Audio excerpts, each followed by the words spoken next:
If you attended public school in the 1960s, like I did, you never saw another kid with a disability in your classroom, ever. Although kids with disabilities did exist.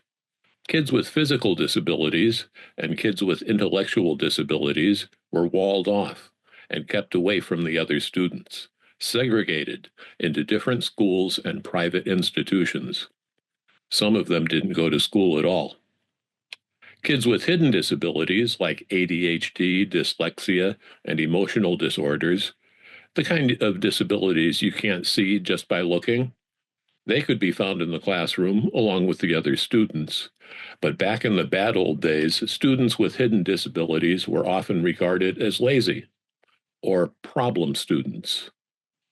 If these lazy problem students didn't mend their ways, they were usually ushered off to a special class in the basement of the school, next to the boiler room, far from the other students, sometimes never to return.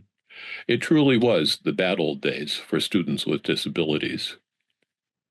These days, public school students with disabilities have a very different experience. It's routine to see students with wheelchairs in classrooms along with their typical peers. Students with hidden disabilities have a better experience too. Public schools are required to identify these students and provide an appropriate education that matches their abilities. So, what happened? How did we get here? What made public schools become a better place for students with disabilities? If you ask me, it was two federal laws from the 1970s that made public schools a better place: the Rehabilitation Act and Public Law 94-142. These laws changed the course of public education. The Rehabilitation Act goes back to 1973. It's a huge piece of legislation, over 1,000 pages long. Here's a picture of President Richard M. Nixon signing it.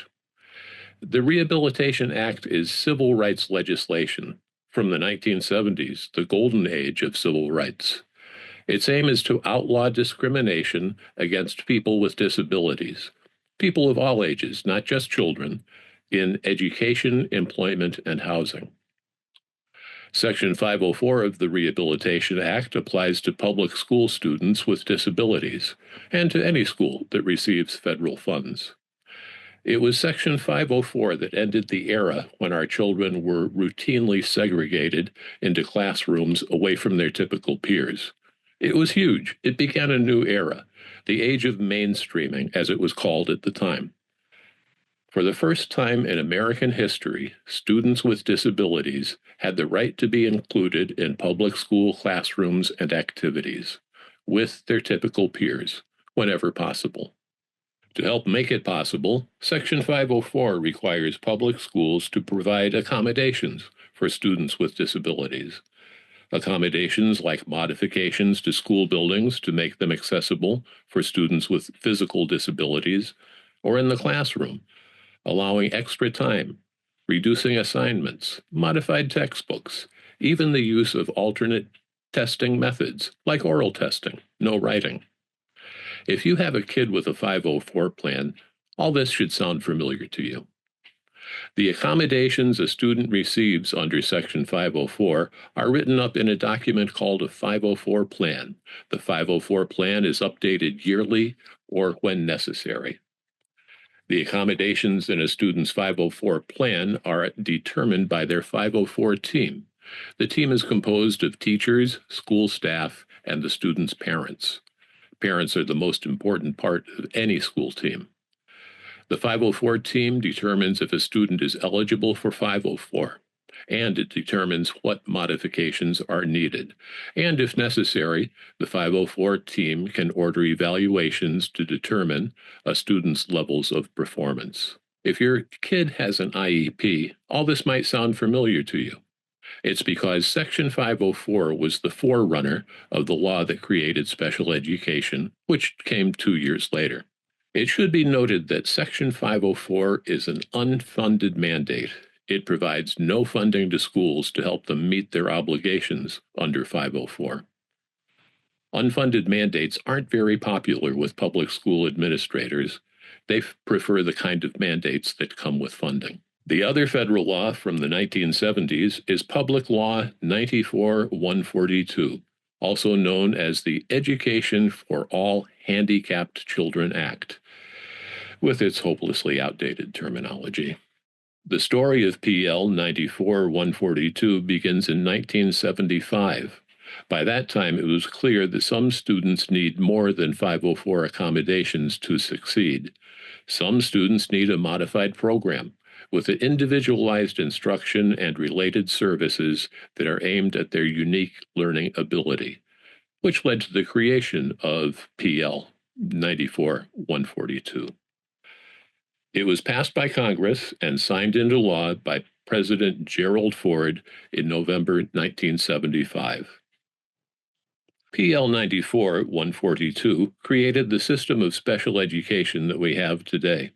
Special education students would be eligible for everything under Section 504, plus a modified program with individualized instruction, like a special reading program or math program, one that doesn't use the same methods that are used to instruct typical students, or a curriculum that's based on life skills rather than grade-level academics, instruction to develop social skills, instruction to develop self-control, just to name a few.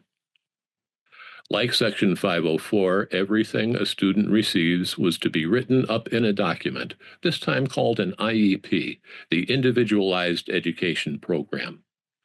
A student's IEP would be determined by a team of teachers and school staff, and of course the student's parents too. Parents are the most important part of any school team. Okay, maybe not the football team, but all the others. In Connecticut, we call this team a PPT team. In most states, it's called an IEP team. Evaluations and assessments of student performance drive everything that happens in special education. Years later, the law was renamed to IDEA, the Individuals with Disabilities Education Act. By the way, IDEA is a funded mandate. It provides money to school districts to fund the cost of special education. When Congress passed the law 50 years ago, Congress promised to cover 40% of the cost. And not once in 50 years has Congress ever lived up to that promise. Last time I checked, Congress covered only 18% of the cost. That's a big difference. A difference that's made up by state funds and your local property taxes. Every day in Connecticut classrooms and across the country, thousands and thousands of students depend on Section 504 and IDEA for support. As I pointed out, the two laws have much in common. However, in more ways than not, 504 and IDEA are very different animals, and it's important not to confuse them. What the two laws share most is what they stand for: providing a free and appropriate public education to students with disabilities, and protecting our children from a return to the mistakes of the past.